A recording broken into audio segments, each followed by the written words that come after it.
가족은 인간 생활의 가장 기본이 되는 공동체입니다. 가족은 혼인, 이혼, 출생, 사망, 상속 등과 같은 상황을 통해 법과 밀접한 관계를 갖습니다. 이번 차시에서는 혼인과 이혼이 법적으로 효력을 갖추기 위해서는 어떤 법적 절차를 거쳐야 하는지에 대해 알아볼 것입니다. 또한 출생과 사망, 상속과 관련된 법에는 어떤 내용이 들어있고 어떻게 적용되는지에 대해 알아보겠습니다. 부부가 결혼을 했을 때, 자녀가 태어났을 때 법적으로 인정받기 위해서는 혼인신고와 출생신고를 해야 합니다. 다음은 혼인신고와 출생신고를 할 때 작성하는 서식입니다. 혼인신고는 구청에 가서 해야 하며 보증인이 2명 있어야 합니다. 출생신고는 아이가 태어나서 1달 이내에 해야 합니다.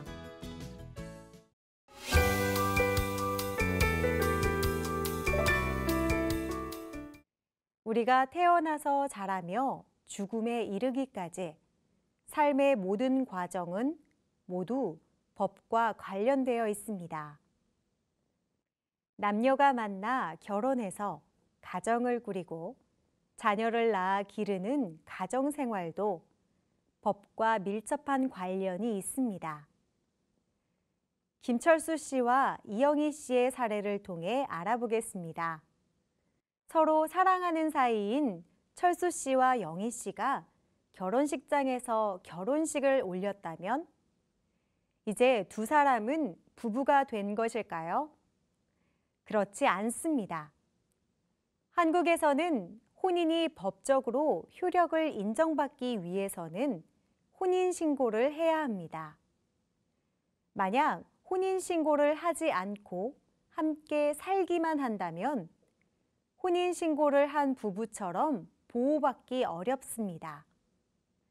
예를 들어 철수 씨와 영희 씨가 혼인신고를 하지 않은 상태에서 철수 씨가 사망하였다면 영희 씨는 법적인 부부가 아니기 때문에 철수 씨의 재산을 물려받을 수 없습니다.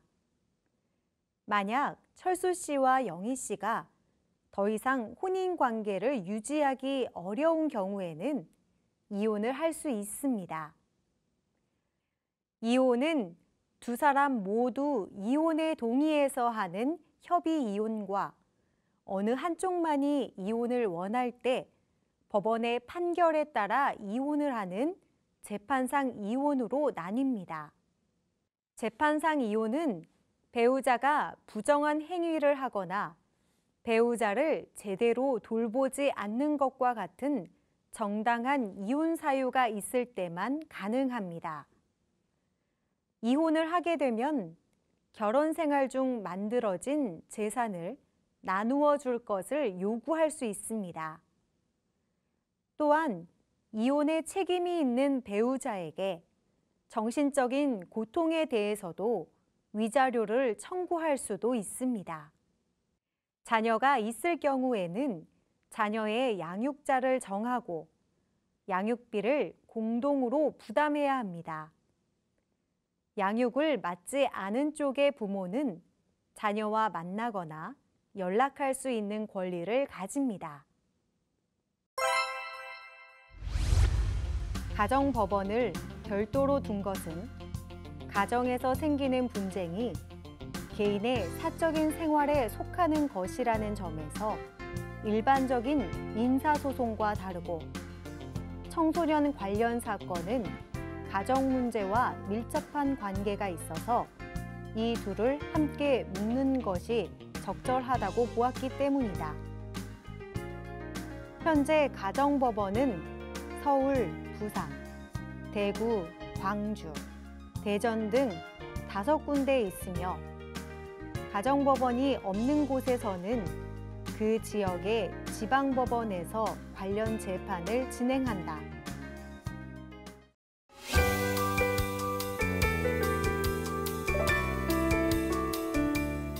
씨와 영희 씨가 결혼한 뒤 몇 년 후 두 사람 사이에서 아이가 태어났습니다. 이 아이는 어떻게 한국 국민으로 인정받게 되는 것일까요? 한국의 법에서는 아이가 태어난 후 1개월 이내에 구청, 군청, 주민센터 등에 출생신고를 하도록 하고 있습니다. 출생신고를 통해서 아이의 이름이 가족관계 등록부에 기록되고 한국 사회 구성원으로서의 법적인 권리와 의무를 갖게 됩니다. 그렇다면 사람이 사망하게 되었을 때에는 어떨까요?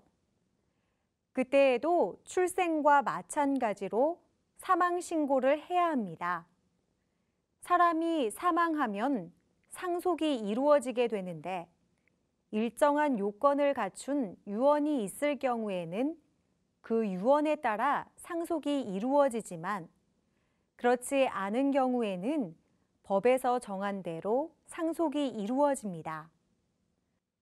한국의 법에서는 유언이 법적 효력을 갖기 위해 갖추어야 할 요건을 엄격하게 규정하고 있습니다. 왜냐하면 유언은 유언을 남긴 사람이 사망한 이후에 효력을 갖기 때문에 그 유언이 사망한 사람의 뜻인지를 사망한 후에 확인하기가 어렵기 때문입니다. 한편 유언이 없을 경우에 대비하여 한국의 법에서는 상속을 받는 대상과 순위, 비율을 정해놓고 있습니다. 상속 순위에 따라 순서대로 상속을 받을 수 있는데 앞순위의 사람이 상속을 받으면 뒷순위의 사람은 상속을 받을 수 없습니다. 또한 배우자의 경우 자녀 등과 함께 상속을 받을 경우 다른 사람의 1.5배를 상속받습니다. 예를 들어 철수 씨가 부인 영희 씨, 딸 한나, 아들 둘이를 남기고 사망하였다면 영희 씨와 한나, 둘이가 철수 씨가 남긴 유산을 각각 1.5대 1대 1의 비율로 나누어 갔습니다. 주의할 점은 상속을 받을 때에는 재산뿐만 아니라 빚도 물려받는다는 것입니다. 만약 유산 중 재산보다 빚이 더 많을 때에는 아예 상속을 받지 않거나 물려받는 재산의 한도 내에서 빚을 갚을 방법을 선택할 수 있습니다. 부부가 협의 이혼을 원하는 경우에도 이혼을 하는 것이 정말 더 나은 선택인지 일정한 기간 동안 다시 한번 생각해 보도록 하는 제도가 있는데 이를 이혼 숙려 제도라고 합니다. 이혼 숙려 기간은 일반적으로 1개월인데 만 19세 미만의 자녀가 있을 때에는 3개월로 늘어납니다. 다만 가정폭력과 같이 특별한 사정이 있을 경우에는 그 기간이 줄어들거나 면제되기도 합니다. 숙려 기간이 끝난 후에도 부부가 모두 이혼하기를 원한다면 이혼 절차가 진행됩니다. 서로의 상황을 한 번 더 배려하고 생각해 보는 것은 어떨까요? 혼인과 이혼. 혼인. 법적인 부부로 인정받기 위해서는 혼인신고가 필요함. 부부는 부양, 동거, 공동생활에 대한 책임을 져야 함. 이혼. 이혼의 방법에는 협의 이혼과 재판상 이혼이 있음. 이혼 시 배우자는 재산을 나눠줄 것을 요구할 수 있고 자녀의 양육자와 양육비를 공동으로 부담함. 자녀를 양육하지 않는 쪽은 자녀와 만나거나 연락할 권리를 가짐. 출생과 사망, 상속.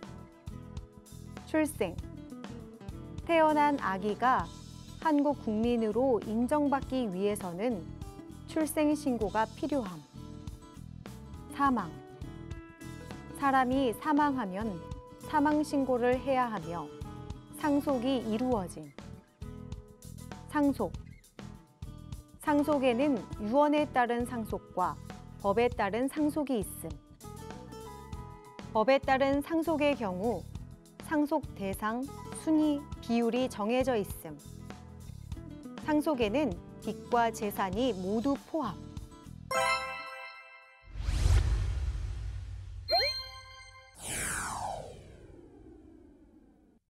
다음에 괄호에 들어갈 알맞은 말을 쓰시오. 한국에서 혼인이 법적으로 효력을 인정받기 위해서는 시청, 군청, 주민센터 등에 무엇을 해야 한다.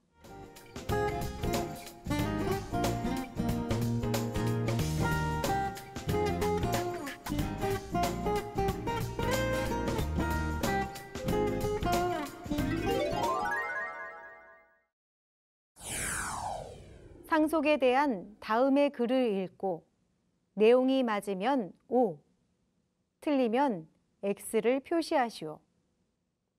1. 앞순위의 사람이 상속을 받으면 뒷순위의 사람은 상속을 받을 수 없다. 2. 배우자의 경우 다른 상속인과 공동으로 상속을 받을 경우 2배를 상속받는다. 3. 상속받을 때에는 재산뿐만 아니라 빚도 함께 물려받는다.